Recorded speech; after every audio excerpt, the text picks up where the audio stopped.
datang di podcast saya Nadine Majesta, yang pada kesempatan kali ini saya akan membahas mengenai hukum benda dalam hukum perdata. Dimulai dari pengertiannya nih. Pengertian yang paling luas perkataan benda atau zak adalah segala sesuatu yang dapat dihaki oleh orang, yang berarti benda sebagai objek dalam hukum.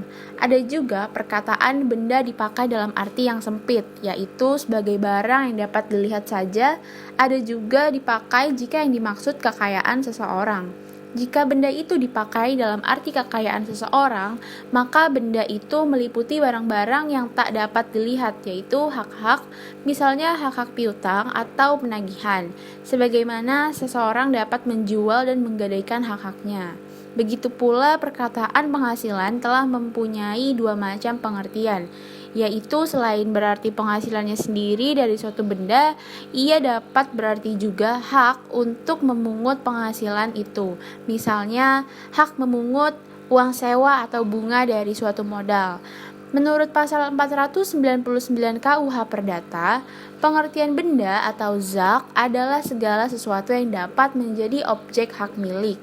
Yang dapat menjadi objek hak milik dapat berupa barang dan dapat pula berupa hak, seperti hak cipta, hak paten, dan lain-lain.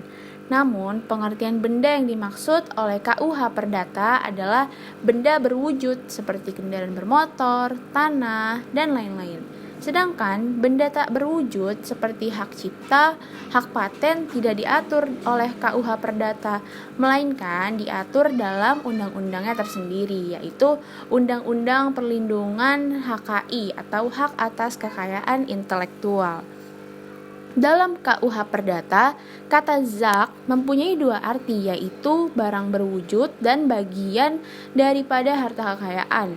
Yang termasuk zak selain daripada barang yang berwujud, juga beberapa hak tertentu sebagai barang yang tak berwujud, juga beberapa hak tertentu sebagai barang yang tak berwujud.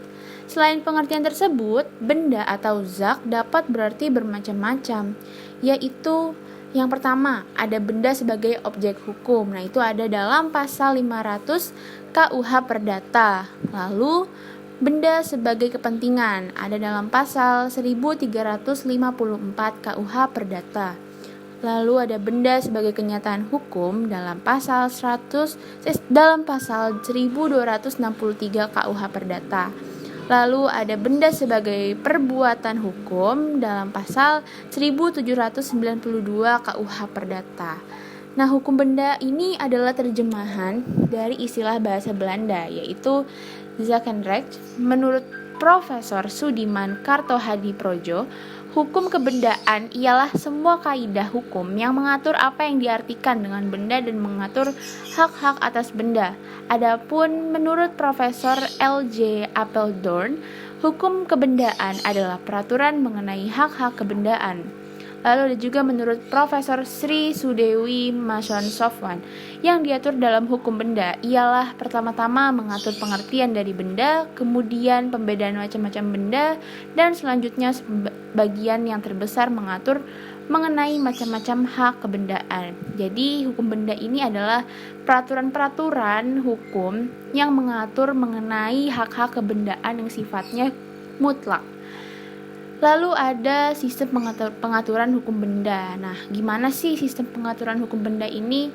Saya akan jelasin. Jadi, sistem pengaturan hukum benda ini adalah sistem tertutup. Artinya, orang tidak dapat mengadakan hak-hak kebendaan baru selain yang sudah ditetapkan dalam undang-undang. Jadi, hanya dapat mengadakan hak kebendaan terbatas pada yang sudah ditetapkan dalam undang-undang saja. Nah, hal ini berlawanan dengan sistem hukum perikatan, di mana hukum perikatan mengenal sistem terbuka. Artinya, orang dapat mengadakan perikatan ataupun perjanjian mengenai apapun juga, baik yang sudah ada aturannya dalam undang-undang maupun yang belum ada peraturannya sama sekali. Jadi, siapapun boleh mengadakan sesuatu perikatan atau perjanjian mengenai apapun juga. Dengan demikian, hukum perikatan mengenal asas kebebasan berkontrak. Namun demikian, berlakunya asas kebebasan berkontrak ini dibatasi oleh undang-undang, kesusilaan, dan ketertiban umum. Lalu selanjutnya ada Macam-macam benda. Undang-undang membagi benda dalam beberapa macam, yaitu yang pertama adalah benda dapat diganti, contohnya uang, dan yang tak dapat diganti dari contohnya itu adalah seekor kuda. Lalu selanjutnya ada benda yang dapat diperdagangkan atau praktis tiap barang dapat diperdagangkan, dan yang tidak dapat diperdagangkan atau di luar perdagangan. Contoh, jalan-jalan dan lapangan umum. Selanjutnya adalah benda yang dapat dibagi, contohnya beras, dan yang tidak dapat dibagi, contohnya adalah seekor kuda. Lalu selanjutnya adalah benda yang bergerak, contohnya ini perabot rumah, dan yang tak bergerak, contohnya tanah. Jadi dari pembagian macam-macam benda yang telah disebutkan di atas, yang paling penting adalah pembagian benda bergerak dan dalam tak bergerak. Sebab pembagian ini mempunyai akibat yang sangat penting dalam hukum. Menurut pasal 540 KUH Perdata, tiap-tiap kebendaan adalah benda bergerak atau benda tak bergerak. Jadi yang pertama itu ada benda bergerak, adalah benda-benda yang karena sifatnya atau karena penetapan undang-undang dinyatakan sebagai benda bergerak. Misalnya kendaraan, surat-surat berharga, dan sebagainya. Dengan demikian, kebendaan bergerak ini sifatnya adalah kebendaan yang dapat dipindah atau dipindahkan. Nah, ini ada dalam pasal 509 KUH Perdata. Dan menurut pasal 505 KUH Perdata, benda bergerak ini dapat dibagi atas benda yang dapat dihabiskan dan benda yang tidak dapat dihabiskan. Lalu selanjutnya ada benda tidak bergerak, adalah benda-benda yang karena sifatnya, tujuan pemakaiannya atau karena penetapan undang-undang dinyatakan sebagai benda tak bergerak. Misalnya tanah, bangunan, dan sebagainya.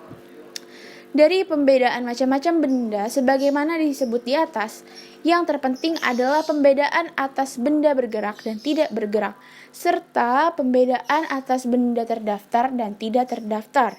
Contoh benda terdaftar, misalnya kendaraan bermotor, tanah, kapal, hak cipta, hak tanggungan, fidusia, telepon, dan lain-lain.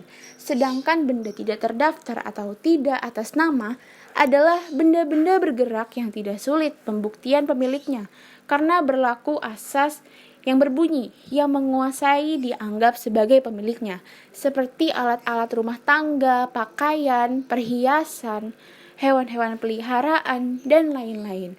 Jadi pentingnya pembedaan ini terletak pada pembuktian pemiliknya yang ditujukan untuk ketertiban umum.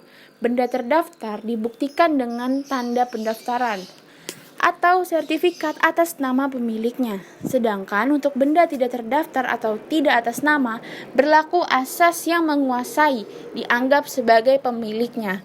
KUH Perdata Indonesia tidak mengenal pembedaan antara benda terdaftar dan tidak terdaftar, tetapi NBW mengenalnya.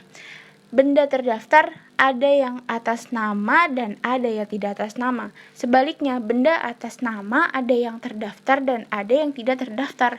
Benda atas nama yang terdaftar contohnya seperti saham-saham, piutang atas nama, dan lain-lain.